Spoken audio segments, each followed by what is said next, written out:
สวัสดีครับผมนายและผมนายครับนักศึกษา9200384ครับวันนี้มาในรายวิชา Engineering Drawing และวิชา1121620ครับวันนี้มาทำคลิปที่8ของ HW04 กันนะครับอันดับแรกนะครับกดผ่านนะครับโอเคครับเลือกสเก็ตครับเลือกท็อปนะท็อปเพนนะลายนะครับท็อปเพนเอาใหม่นะครับออกจากสเก็ตนะครับเลือกท็อปเพนเลือกเส้นลาย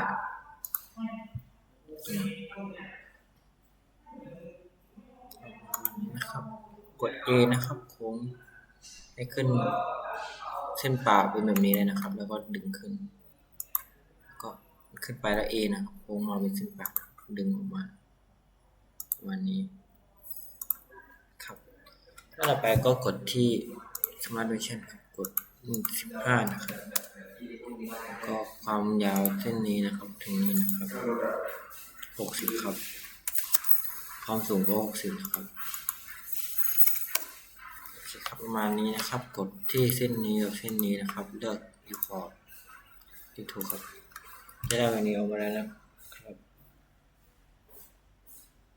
กด Feature กด Extrude นะจุดขึ้น10นะครับที่ถูกครับโอเคครับต่อไปก็เลือกของวิสาครับเลือกเป็นProcessing นะครับ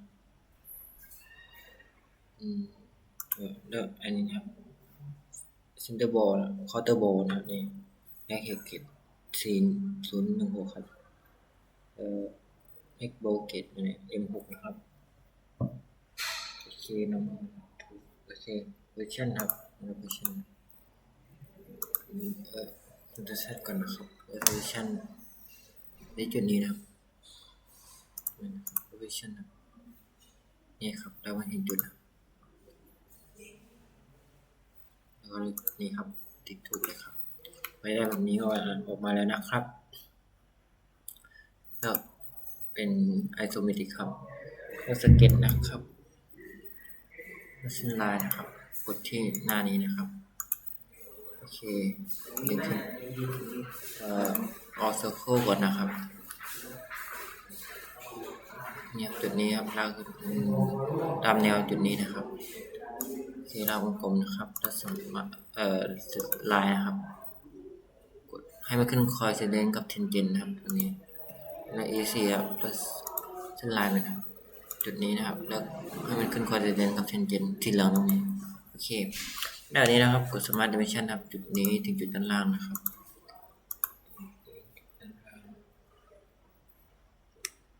ที่40ครับแล้วก็ Circle ตัวนี้นะครับองศาที่30ครับ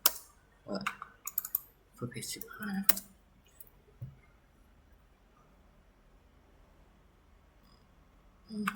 30ถูกไหมไม่ใช่องศานะเป็นเส้นผ่าตรงกลางeasy โอเคจุดนี้นะครับกด Ctrl ค้างไว้นะครับจุดกลางนี่จุดตรงกลางแล้วก็จุดตรงกลางนะครับเลือกเป็น vertical นะนี่มันจะได้แบบนี้ออกมาแล้วนะครับก็มาเลือกที่โพลีกอนนี้ครับเลือกเป็น5นะ5เหลี่ยมครับประมาณนี้แล้วกด ESC ครับเลือกจุดนะครับจุดนี้กับจุดตรงกลางนะครับเป็น vertical นะครับแล้วก็ Smart Dimension ครับกำหนดขนาดของวงกลมด้านในนะครับ15นะครับโอเคด้านนอก30ด้านใน15กด Feature ครับ Extrude แล้วกด Isometric ครับเอาไปด้านในนะครับ10นะครับติ๊กถูกโอเคเมื่อใช้กับนะครับโอเคขออนุญาต Extrude ใหม่ตัวนี้นะครับไอโฟนตัวนี้นะครับ10นะครับไปเข้าด้านในติ๊กถูกครับแล้วก็เลือกสเก็ตนะครับExtrudeใหม่อีกครั้งนะครับกดพาสตรงนี้นะครับว่า Extrude 5ตัวนี้สเก็ต5นะครับตัวนี้นะครับ ออกมากว้าง10มาแล้วนะครับเมื่อกี้ผมกดอีก5นะครับเป็น15โอเคประมาณนี้ครับเมื่อได้แบบนี้แล้วนะครับก็มาที่เพนนะครับนี่ reference geometry ครับนี่ที่นี้นะครับกดหน้านะครับหน้าด้านล่างนะครับโอเคแล้วก็เอาองศานะครับ135ครับประมาณนี้แล้วก็กลับมาปิดนะครับเป็นด้านล่างนี้นะครับติดถูกนะครับแล้วก็มาเลือกเพนสเก็ตนะครับเลือกสเก็ตที่ลายนะครับ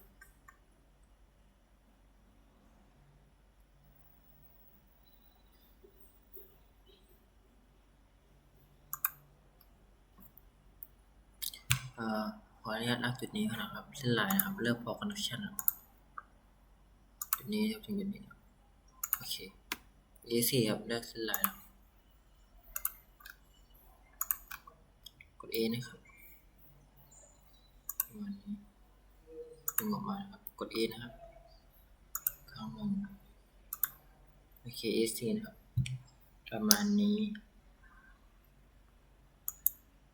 ไม่ใช่นะครับแล้วกดลายใหม่อีกครั้งเลือก A ครับมาถึงนี้เลยครับ A4 แล้วก็กด Smart Dimension ครับกำหนดขนาดนี่นะครับ40ครับ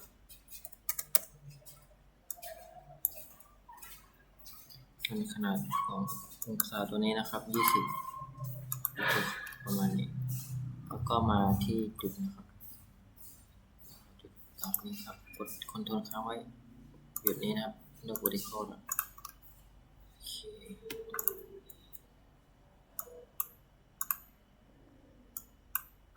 ตัวนี้ขอได้ตัวนี้ขึ้นนี้ก็เช่นกันนะ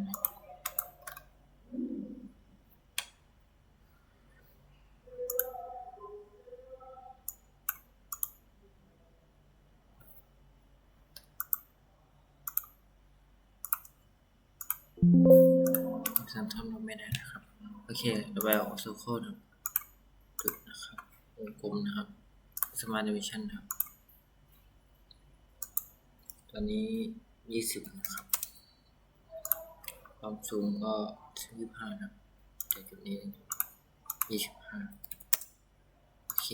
ประมาณนี้เลยครับผม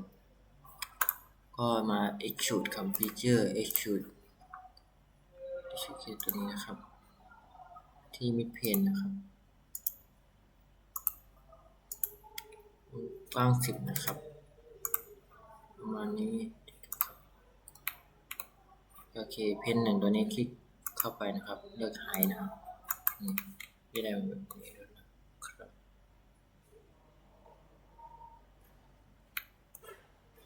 โอเคไม่ได้แบบนี้นะครับกดที่เดี๋ยวผมเลือกแมททีเรียลก่อนนะครับเลือกเป็นคัพเปอร์สีทอง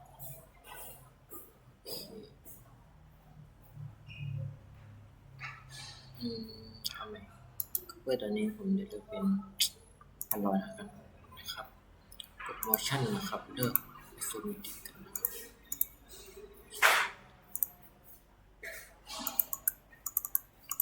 นี่นะครับว่าจะได้เป็นนี้สวยแล้วครับโอเคไม่ได้แบบนี้นะครับกด save ใช่ไหมครับนี่เราเลือกที่จะถอดที่ผมโฟลเดอร์ที่ผมสร้างไว้นะครับโอเคเป็นพัดกับแอดนะครับเซฟนะครับแล้วก็มา new file นะครับเลือกเทมเพลตที่เราตั้งไว้นะครับกระบาดนะครับไป edit นะครับ edit แล้วก็มาเลือก view palette นะครับชิ้นงานที่เราสร้างไว้เมื่อกี้นะครับ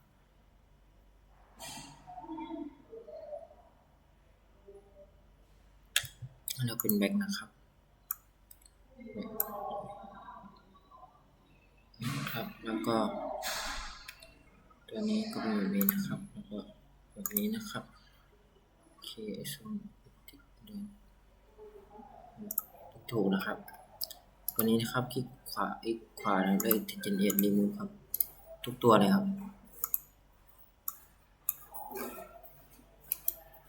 generate remove ครับนี่นะครับแล้วก็กดตัวนี้นะครับเลือกที่เบอร์2แล้ว display style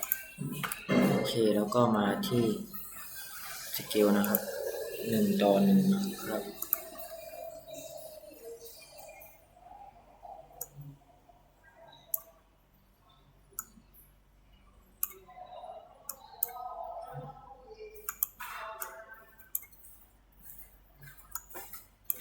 แล้วก็มาเลือกที่ view palette นะไม่ view palette เดี๋ยว drawing นะครับเลือกที่ section ไม่ใช่ section accessory นะครับ view นะครับนี่ครับมาแล้วโอเคก็ดึงไปฝั่งนู้นนะครับ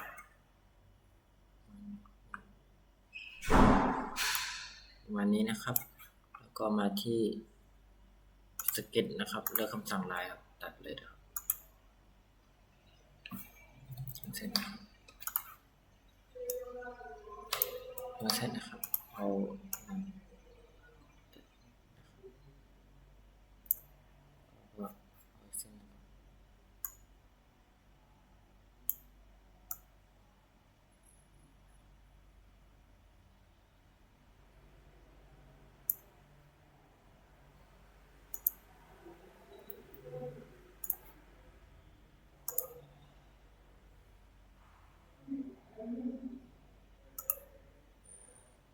เส้นประมาณนี้นะครับ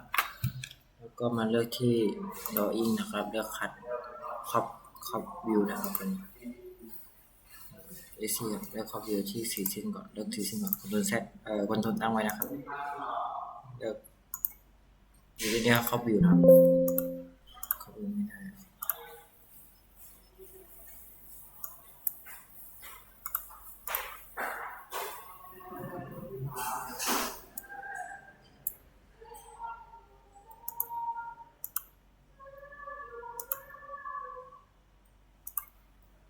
ครับครอบวิวนี่ต่อเนื่องกันเลยดูที่เส้นนี้ก่อนนะครับขอสเก็ตหน่อยนะครับ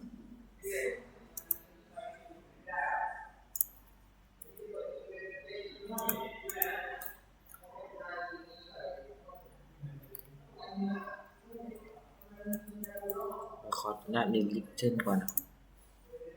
ดีลิทก่อน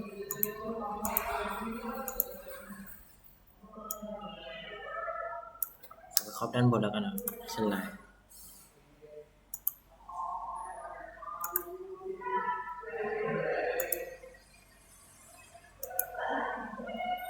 นี่นะครับประมาณนี้กดที่เส้นนะครับเส้น4เส้นนะครับเลือกที่ drawing ครับครอบวิวประมาณนี้โอเคมีเส้นเป็นประมาณนี้นะครับประมาณนี้ประมาณนี้นะครับ view A นะครับอยู่นี่แล้ว A ตัวนี้นะครับดับมานี้นะครับโอเคเมื่อได้แบบนี้แล้วนะครับก็กดที่ transition นะครับแล้ว center มาครับมา center แล้วก็ center มาซึ่งนี้นะครับแล้วก็ center มาซึ่งนี้โอเคแล้วก็กด center line นะครับนี่นะครับ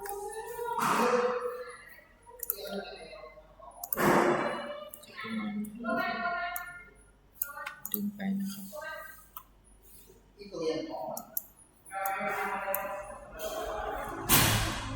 ประมาณนี้นะครับก็มาเลือกที่คำสั่ง Smart Dimension ที่จุดตัวนี้กับจุดนี้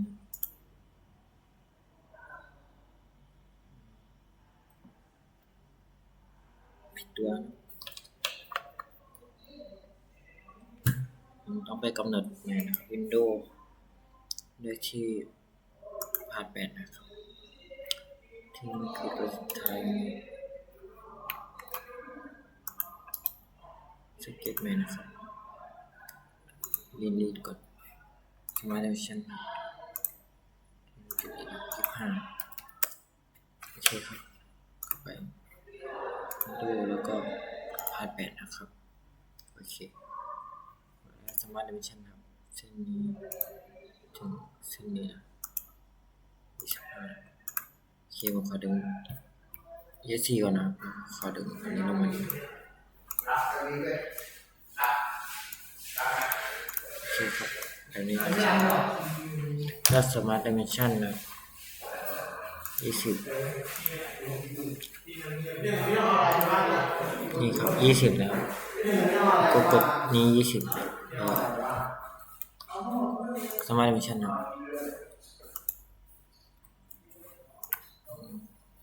ที่เส้นนี้กับเส้นนี้นะที่10นะครับ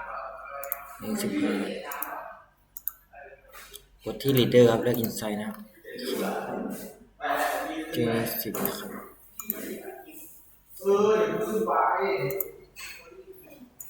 10นะครับวันนี้นะครับผมขออนุญาตดึงขึ้นนิดนึงนะครับโอเค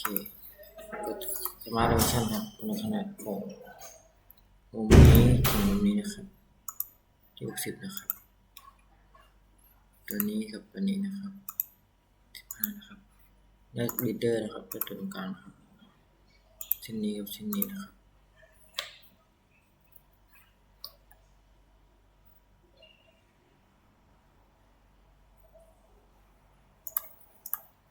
Dimension 15นะครับที่ leader insight นะครับก็ตัวนี้ด้วยตัวนี้ไม่ใช่นะจุดนี้จุดนี้นะครับจุดนี้กับจุดนี้นะจุดนี้กับจุดนี้นะครับ30โอเคดึงเส้นออกมานิดนึงนะครับประมาณนี้แล้วก็ดึงเส้นนี้โอเคประมาณนี้โอเค15แล้วก็กด Smart Dimension นะครับเลือกกำหนดองศาตรงนี้นะครับเขียนว่าDimension Text ตัวนี้นะครับเขียน2 Space Bar X Space Bar นะครับโอเคมันเป็น2มุมนะครับอยู่ไหนแล้วกด Hold Call Out นะครับนี่จุดนี้โอเคประมาณนี้เลยแล้วก็กด Smart Dimension นะมุมนี้นะครับ30องศาแล้วก็มุมของตัวนี้กับตัวนี้นะครับที่40นะครับโอเคแล้วก็ขอมุมนี้35โอเคแล้ววันนี้นะครับก็กดสเก็ตนะครับเลือก Circle ครับจุดตรงกลางนะตรงนี้นะครับแล้วพอ Collection ที่ถูกครับ Smart Dimension นะครับเลือกกำหนดขนาดวงกลมนี้นะ15โอเคแล้วนี้นะครับกดดูพาเลทนะเลือกพาร์ทที่เราทำไว้เมื่อกี้นะครับ Isometric มานะครับแล้วก็มาเลือกตรงที่ Use Custom Scale นะครับ1:2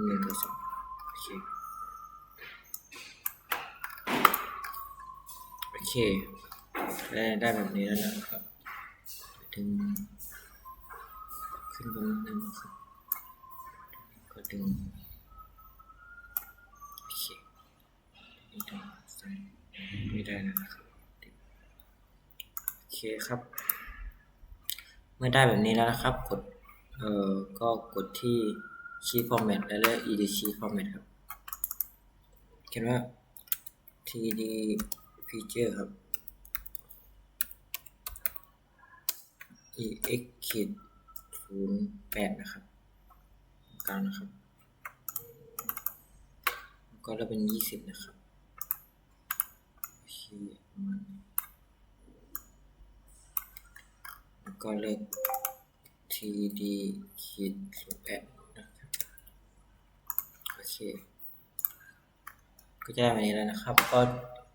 เสร็จแล้วนะครับสำหรับคลิปที่8นะครับสำหรับวันนี้ขอบคุณครับ